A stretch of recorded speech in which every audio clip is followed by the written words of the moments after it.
Lawyers in Portland, Oregon began choosing a jury yesterday in the case of Mohammed Osman Mohammed. He's accused of trying to bomb a Christmas tree lighting ceremony in 2010. Mohammed's attorneys argue he was trapped in an FBI sting and could not have attempted such a terrorist act on his own. The use of informants and sting operations is criticized in a new book. It is called The Terror Factory, Inside the FBI's Manufactured War on Terrorism. Author Trevor Aronson is here, also with us senior correspondent John Miller, former FBI assistant director. Welcome. Thank you. So you say that we have captured few terrorists since 9/11 and manufactured many more. What does it mean to say we manufacture terrorists, or the FBI manufactures terrorists? Many of the men that are being prosecuted for committing an act of terrorism or conspiracy to commit an act of terrorism are like Mohammed. They aspired to commit some sort of act of terrorism. They said hateful and odious things, but on their own, they never had the capacity to commit an act of terrorism. It was the FBI informant or it was the FBI undercover agent who provided the bomb and all of the logistical means they needed to commit their crime. John, you were in the FBI. You know many of the techniques there, and especially in anti-terrorism. Did you manufacture terrorists? You know, I was in the FBI during most of the cases Trevor covers in the book. So there's a couple of things in context that are important. One is after 9/11, the public, the press, the Congress, we're all pretty certain about we don't want another situation where somebody goes out to blow something up and kills a lot of people and we find out that their name was in your file and you knew they were thinking to do that. So the FBI works on kind of a matrix, which is what is their level of intent to do some bad thing? That they're talking about, I want to kill people, I want to blow something up, I want to make a bomb. And then the other end of that diagram is what is their capability? And where that meets is, if they are out searching on the internet, in a chat room, in coffee houses, at meetings for that capability, what would happen if you provided it to them? Would they actually go forward with it?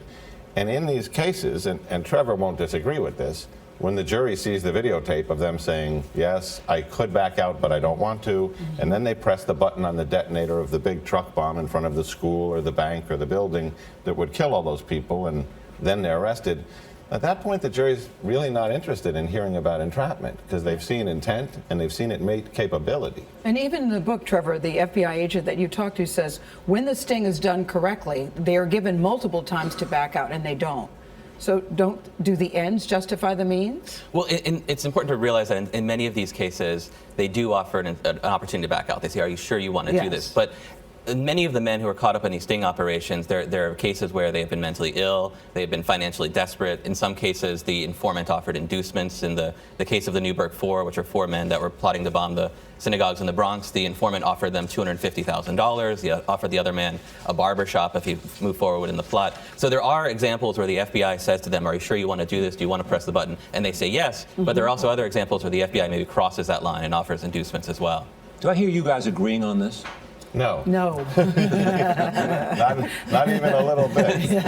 And you know, I come here every day as kind of a straight down the middle journalist. Right. I'm not being objective today because, I mean, Trevor, so what's the biggest problem with the book is for you? Well, first of all, let's talk about the book for a second. The book is an amazing piece of reporting. We'll agree on that. Thank you. Yes. A stunning amount of research. He went through an enormous amount of material, and Trevor's very objective about laying out the facts of the cases and what the defendants actually did. So that's important.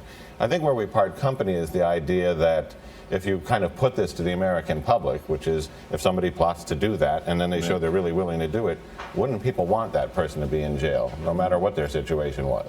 Yes, and you say one man's terrorist is another man's fool. Exactly. You know, these people left to their own devices, evidence seems to suggest, and I believe suggests in these cases, that they are not able to commit their acts of terrorism on their own tomorrow, the next day, or even years later, because in most cases, they're financially desperate, they have, you know, mental problems. In several cases, the actual targets who are being the targets of these sting operations are running behind on their rent. They're about to be kicked out of their apartment, and the FBI gives them money so that they won't be evicted, so it won't jeopardize the sting operation. Is someone like that someone who's going to be able to acquire a weapon of mass destruction in the near future? I don't think so. I would argue in that regard that if we take the cases where the FBI had no knowledge, right.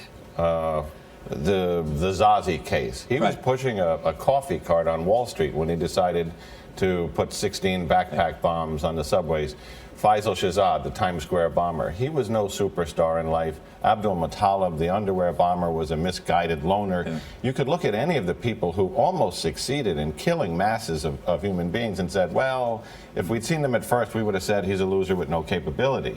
And that's not a risk that the FBI or I think a lot of people are willing to take. Let me ask, does this idea have any merit? Arthur Cummings, former executive assistant director of the FBI National Security Branch, basically says that the FBI's true enemies aren't so much al-Qaeda and Islamic terrorism, but rather the idea of al-Qaeda. The short version of that is the threat isn't really from al-Qaeda Central as much as it's from al-Qaeda-ism. Yeah. Which is, you know, the videos and the things on the internet that these people watch and see. Thank you, John. Thank you, Trevor. Thank you. Trevor Aronson.